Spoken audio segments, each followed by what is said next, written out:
ഇത്തരം കൃത്യതയുള്ള ബാലിസ്റ്റിക് മിസൈലുകൾ ഇറാൻ്റെ കൈവശമുണ്ടായിരുന്നുവെങ്കിൽ എത്രയോ നേരത്തെ തന്നെ അവർ അത് പ്രയോഗിക്കുമായിരുന്നു എന്ന കാര്യത്തിൽ യാതൊരു സംശയവുമില്ല. US-ഇസ്രായേൽ ആക്രമണങ്ങളിൽ മിക്കവാറും തകർന്നിട്ടും വലിയ വീര്യത്തോടെ പുതിയ മിസൈലുകളും ആയുധങ്ങളും കൃത്യതയോടെ ഇറാൻ പ്രയോഗിക്കുന്നുണ്ടെങ്കിൽ അതിനർത്ഥം ഒന്നേയുള്ളൂ: ഇറാന് പുറത്തുനിന്നും ആയുധ സഹായം ലഭിക്കുന്നുണ്ട്. അങ്ങനെയെങ്കിൽ അത് എവിടെ നിന്ന്? ഇറാൻ്റെ തെക്ക് കിഴക്ക് ഭാഗങ്ങളിൽ പല രാജ്യങ്ങളിലും, അതായത് Saudi, Oman, UAE, Iraq, Syria തുടങ്ങിയ രാജ്യങ്ങളിൽ US ബേസുകൾ ഉള്ളതിനാലും യുദ്ധം നടക്കുന്നതിനാലും ഈ ഭാഗത്തു നിന്നും ഇറാന് യാതൊരു സഹായവും ലഭിക്കാൻ സാധ്യതയില്ല.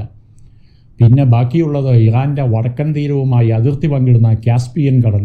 റഷ്യയുടെ തെക്കൻ തീരപട്ടണമായ അസ്ട്രാഖാനിൽ നിന്നും വടക്കൻ ഇറാനിലുള്ള ബന്ദർ അൻസാരിയുമായി നേരിട്ട് ബന്ധമുള്ള കാസ്പിയൻ കടൽ.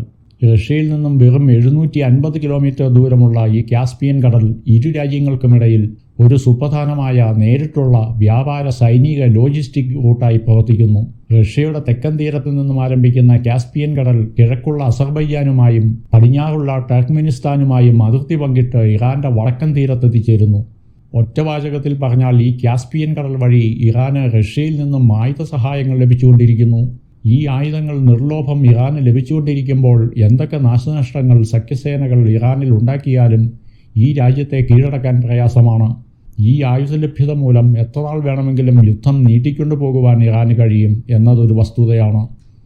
തുടർച്ചയായ ആക്രമണങ്ങൾ നടത്താൻ ഇറാന് ശേഷിയില്ലെങ്കിലും ചില സമയങ്ങളിൽ വൻ ആക്രമണങ്ങൾ കൃത്യതയോടെ നടത്താൻ സാധിക്കും.